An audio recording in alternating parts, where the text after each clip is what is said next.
Hello and welcome to Do Tuesday. This is Deb from Kitchen to Shelf. That's kitchen, the number 2shelf.com, what you need to know to grow.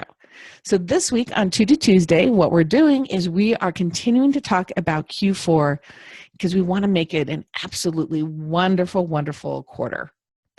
And we're going to look back at what we did the last 2 weeks. So week one, we were talking about figuring out what type of inventory you were going to need. So looking at your past numbers and then also looking and seeing where you needed to pivot. Last week, we talked about getting the supplies that you needed. This week, I want you to start putting together a calendar. And I mean a physical calendar, not in your head, planning something out. It can be, a big calendar on the board. It can be on your computer, but going backwards. So if you know you're going to need a certain amount of inventory at the beginning of Q4, and you're going to need to have other inventory up to, the beginning of December, I want you to then to backtrack that on a calendar to see when you need to do what. So if you're needing to order supplies, you need to figure out, backtrack how long it's going to take you to get those supplies in-house. And I just want you to remember we're in a really, really topsy-turvy world right now.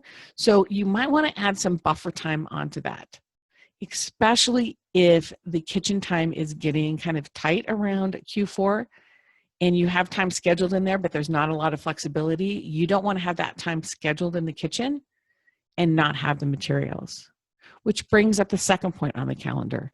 Is starting to schedule that time in the kitchen, especially if you have a shared kitchen, right? So you want to make sure you have enough time on the calendar to produce what you need to produce. And with that, you also need to, going back a little bit, think again on where you're going to store the extra inventory if you have it, right? Especially if it needs refrigeration or some other type of temperature control.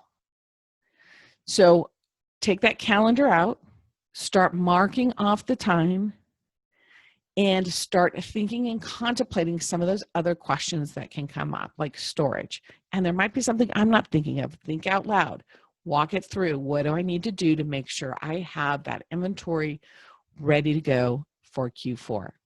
So that's your to-do for this Tuesday. This is Deb from Kitchen to Shelf. That's kitchen, the number 2shelf.com.